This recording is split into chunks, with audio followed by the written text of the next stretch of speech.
حدیث کے یہ دوسرا جملہ وَإِنَّمَا لِكُلِّ امْرِئٍ مَّا نَوَىٰ اپنے اندر بہت سے مطالب اور مفاہیم رکھتا ہے۔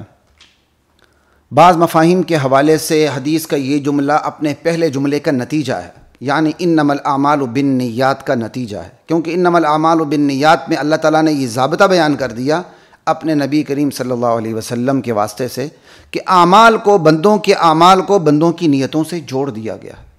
اب اس کا لازمی نتیجہ کیا نکلنا چاہیے اور کیا نکلے گا کہ جب اعمال کو نیتوں سے جوڑ دیا گیا ہے تو پھر اس کا مطلب جو اعمال کی سزا یا جزا ملے گی وہ نیتوں کے مطابق ہوگی، اور یہی نتیجہ ہے اس کا۔ اسی نتیجے کا بیان وَإِنَّمَا لِكُلِّ امْرِئٍ مَّا نَوَىٰ کے اندر ہے کہ واقعی ایسا ہی ہوگا۔ جب اعمال کو نیتوں سے جوڑ دیا گیا تو اس کا لازمی نتیجہ یہ ہے اعمال کی جزا ملنی ہے یا سزا ملنی ہے وہ نیتوں کے مطابق ملنی ہے۔ تو وَإِنَّمَا لِكُلِّ امْرِئٍ مَّا نَوَىٰ یہ انما الاعمال بالنیات کا لازمی نتیجہ ہے۔ اب تک جو ہم نے بات کی وَإِنَّمَا لِكُلِّ امْرِئٍ مَّا نَوَىٰ پر، تو وَإِنَّمَا لِكُلِّ امْرِئٍ مَّا نَوَىٰ کے مختلف مطالب اور مفہوم پر بھی روشنی پڑ جاتی ہے، لیکن ہم مستقل طور پر وَإِنَّمَا لِكُلِّ امْرِئٍ مَّا نَوَىٰ یا وَإِنَّمَا لِامْرِئٍ مَّا نَوَىٰ دونوں ہیں، تو ان مستقل طور پر ہم اس کے متعدد مفہوم بیان کریں گے۔ ان متعدد مفہوم سے یہ حقیقت بھی سامنے آئے گی کہ بعض مفاہیم کے حوالے سے یہ جو جملہ ہے پہلے جملے کا نتیجہ ہے، اور اپنے بعض مفاہیم کے حوالے سے یہ جملہ خود ایک مستقل جملہ ہے جو اپنے اندر معنی کا سمندر سموئے ہوئے دیکھیں ذرا کہ وَإِنَّمَا لِكُلِّ امْرِئٍ مَّا نَوَىٰ کے کتنے مفہوم آپ کے سامنے آتے ہیں۔ وَإِنَّمَا لِكُلِّ امْرِئٍ مَّا نَوَىٰ ایک مفہوم تو یہ ہے کہ اس سے مراد اعمال کی توفیق ہے۔ کیا مطلب؟ ہر بندے کے لیے وہی کچھ ہے جو اس نے نیت کی ہے، یعنی اسی عمل کی اسے توفیق ملنی ہے جس کی اس نے نیت کی ہے، وہی عمل اس سے سرزد ہونا ہے جس کی اس نے نیت کی ہے۔ اگر اس نے اچھے عمل کی نیت کی ہے تو اچھے عمل کی توفیق ملے گی، اگر اس نے برے عمل کی نیت کی ہے تو اس سے برے عمل ہی سرزد ہوں گے۔ تو وَإِنَّمَا لِكُلِّ امْرِئٍ مَّا نَوَىٰ سے ایک مفہوم ہو گیا کہ اعمال کی توفیق نیتوں کے مطابق ملتی ہے۔ اب دوسرا مفہوم کہ اعمال کے نتائج، وَإِنَّمَا لِكُلِّ امْرِئٍ مَّا نَوَىٰ سے مراد اعمال کے نتائج ہیں۔ اعمال کے نتائج نیتوں کے مطابق سامنے آئیں گے، جیسی نیت ہوگی ویسے ہی اعمال کے نتیجے سامنے آئیں گے۔ اگر نیت اچھی تھی عمل کا نتیجہ اچھا نکلے گا، اگر نیت بری تھی یا بری ہے تو پھر عمل کا نتیجہ برا نکلے گا۔ یہ تو دو مفہوم ہو گئے۔ تیسرا مفہوم وَإِنَّمَا لِكُلِّ امْرِئٍ مَّا نَوَىٰ کا، اس سے مراد بعینہ اعمال ہیں، بعینہ اعمال ہیں۔ کیا مطلب؟ ہر شخص کے لیے وہی کچھ ہے جو اس نے نیت کی ہے۔ کیا مطلب؟ اس نے اپنی بعینہ وہی اعمال ہیں جو اس کی نیت سے سرزد ہوئے ہیں، اور قیامت کے دن یہی سرزد شدہ اعمال عامل کی نظروں کے سامنے کر دیے جائیں گے۔ یعنی اس نے جو دنیا میں جن اعمال کی نیت کی تھی وہ اعمال دنیا میں آخرت میں، چاہے وہ جن اعمال کی اس نے نیت کی تھی چاہے وہ نیت خیر کی تھی یا شر کی تھی، بہرحال جو اس نے نیت کی تھی اعمال کے حوالے سے اور بعینہ وہ اعمال قیامت میں اس کے سامنے کر دیے جائیں گے، بعینہ وہ اعمال، اور اللہ اس پر قادر ہے۔ وَوَجَدُوا مَا عَمِلُوا حَاضِرًا سورہ کہف کی آیت ہے، اور اس کا ایک یہ مفہوم بھی ہے کہ اللہ تعالیٰ بندے نے جو عمل کیا ہوگا قیامت کے دن اللہ اس کے بالکل سامنے کر دیں گے، بالکل سامنے کر دیں گے، ٹھیک ہے نا۔ تو یہاں سے مراد وَإِنَّمَا لِكُلِّ امْرِئٍ مَّا نَوَىٰ سے مراد یہ بھی ہے کہ وہ اعمال جس کی اس نے نیت کی تھی، وہ یعنی ہر ایک کے لیے وہی عمل ہے جس کی اس نے نیت کی تھی۔ وہی عمل کیا مطلب؟ آخرت میں وہی عمل اس کے سامنے کر دیا جائے گا۔ 1400 سال پہلے اس مفہوم کو ماننا کتنا مشکل تھا، اور آج کے اس جدید دور میں اس مفہوم کو سمجھنا کتنا آسان ہے۔ ماننا تو آسان ہے، اس سمجھنا کتنا آسان ہے۔ ان جدید کیمروں کی دوڑ میں اور اس جدید ٹیکنالوجی کے زور و شور میں آپ دیکھیں بندے کی ایک ایک حرکت جس سے وہ جانتا بھی ہے نہیں جانتا ریکارڈ پہ آ جاتی ہے، اور بندے کے سامنے اس کے عمل کو دکھا دیا جاتا ہے، یا وہ شرمندہ ہو جاتا ہے یا وہ خوش ہو جاتا ہے۔ اگر انسان کے بنائے ہوئے کیمروں میں اور اس کی ٹیکنالوجی میں اتنی طاقت ہے کہ بندے نے جو کچھ کیا ہوتا ہے وہ ریکارڈ پر آ جاتا ہے، تو اللہ کی لامحدود قدرت کا کیا عالم ہوگا کہ بندے نے جو کچھ کیا ہوگا قیامت کے دن اللہ اس کی فلم چلا دیں گے، میرے بندے تم نے یہی عمل کیا تھا، نیتوں کے مطابق جو تم نے اعمال کیے تھے نا وہ تمہارے سامنے کر دیے گئے، یہ لو۔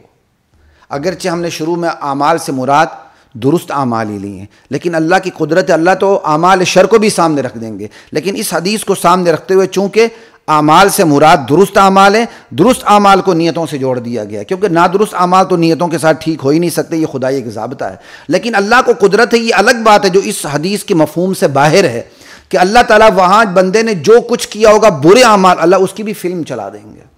تو یہاں تو یہ ہے نا، بندے کے لیے وہی کچھ ہے جو اس نے جس کی نیت کی ہے، اچھے اعمال کی نیت کی ہے اور وہ اعمال کر گزرا ہے، قیامت کے دن وہ اچھے اعمال کے اللہ فلم چلا دیں گے اور سب کچھ ریکارڈ پہ آ جائے گا، اللہ کے لیے کوئی مشکل کام نہیں۔ ٹھیک ہے، ایک تو یہ ہو گئی بات، یہ اس کا تیسرا مفہوم ہو گیا۔ اور چوتھا مفہوم انما لکل امرئ ما نویٰ کا، کہ آدمی کے لیے صرف وہی کچھ ہے جس کی اس نے نیت کی ہے۔ بندے نے نیک کام کی نیت کی لیکن اسے موقع ہی نہیں ملا، اس نیک کام کو پر عمل درآمد کرنے کا موقع ہی نہیں ملا۔ نیت تو ہے نا، قیامت کا دن ہوگا، اللہ بعین ہی اس کی نیت کو اس کے سامنے کر دیں گے، میرے بندے تم نے یہ نیک کام کی نیت کی تھی لیکن تمہیں عمل کا موقع نہیں ملا تھا، اجل آ گئی تھی، تمہاری موت آ گئی تھی، یہ ہے تمہاری اچھی نیت، اس پر تمہیں آج بدلہ ملنا۔ تو وَإِنَّمَا لِكُلِّ امْرِئٍ مَّا نَوَىٰ کہ میں نے آپ کے سامنے 4 مفاہیم پیش کر دیے، 4 مفہوم پیش کر دیے۔ ان 4 مفہوموں میں سے اب تفصیل کا موقع نہیں، بعض مفاہیم کو دیکھیں تو یہ جو ہے جیسے میں نے پہلے آپ کو بتایا کہ بعض مفاہیم کو دیکھیں تو یہ انما الاعمال بالنیات کا لازمی نتیجہ بن جاتا ہے یہ کلام۔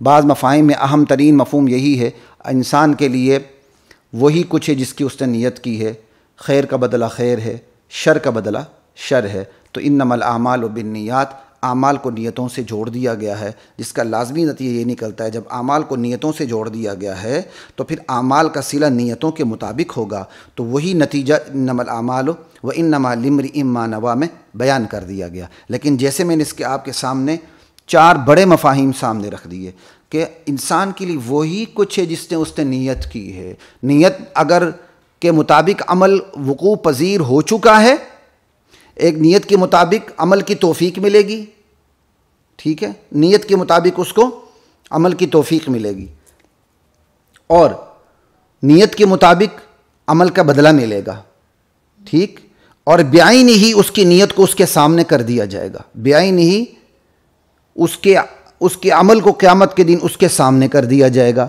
اب یہ جو مفہوم ہے بعین ہی اس کے عمل کو اس کے سامنے کر دیا جائے گا قیامت کے دن، یا بعین ہی اس کی نیت کو اس کے سامنے کر دیا جائے گا قیامت کے دن، یہ 2 مستقل مفہوم ایسے ہیں جن کا بہرحال واضح طور پر انما الاعمال بالنیات سے تعلق نہیں بنتا کہ قیامت کے دن اس کے اعمال کو اس کے سامنے کر دیا جائے گا، بعین ہی اس کی نیت اس کے سامنے کر دی جائے گی، بعین ہی اس کے اعمال اس کے سامنے کر دیے جائیں گے۔ یہ مفہوم انما الاعمال بالنیات سے نہیں نکلتا، تو اس کا مطلب انما لکل امرئ ما نویٰ، ان کم از کم ان 2 مفہوم کے حوالے سے تو اپنا یہ خود ایک مستقل کلام ہے، ماقبل کا نتیجہ نہیں ہے۔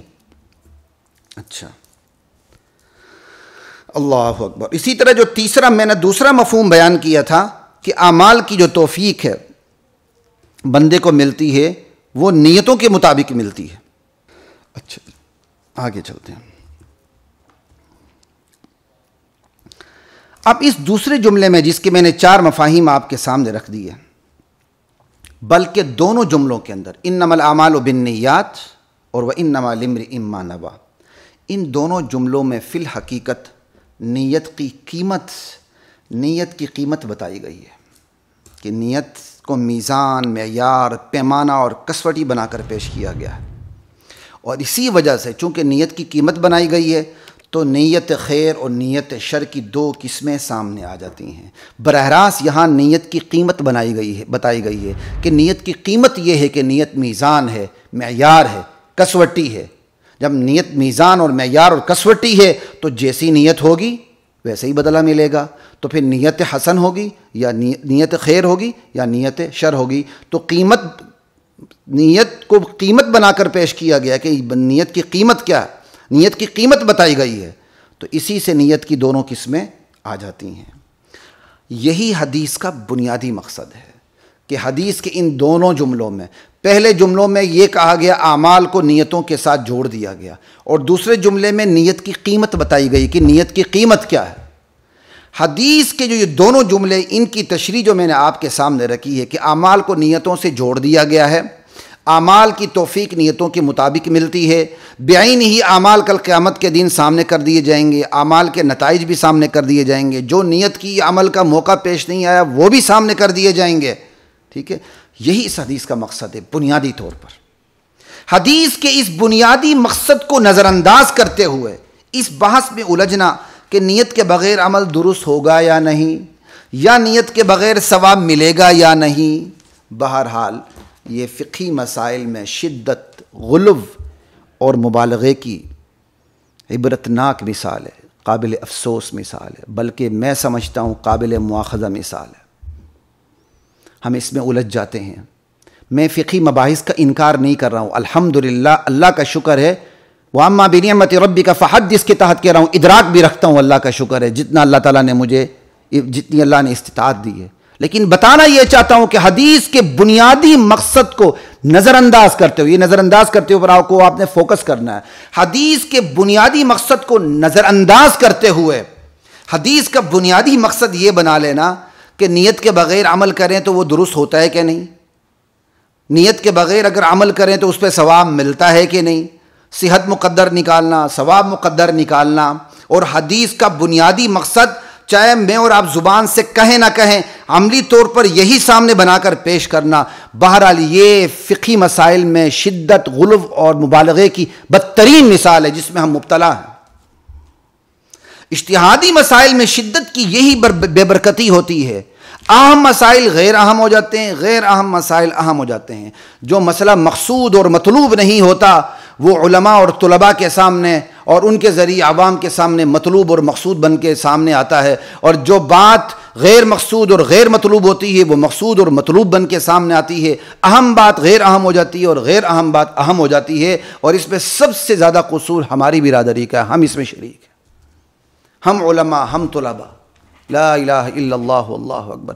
اس لیے کبھی بھی حدیث کے بنیادی جو مقصد ہے اصلاح, کردار سازی, اس کو نظر انداز نہیں کرنا چاہیے. اس کو سامنے رکھ کے ضمنی طور پر ٹھیک ہے فنی مباحث بھی ہوتے ہیں, فقہی مباحث بھی ہوتے ہیں, وہ ایک الگ چیز ہے. انشاءاللہ اس حدیث کے آخر میں دوبارہ میں نے فقہی اور فنی مباحث کے حوالے سے تھوڑی سی آپ سے بات کرنی ہے.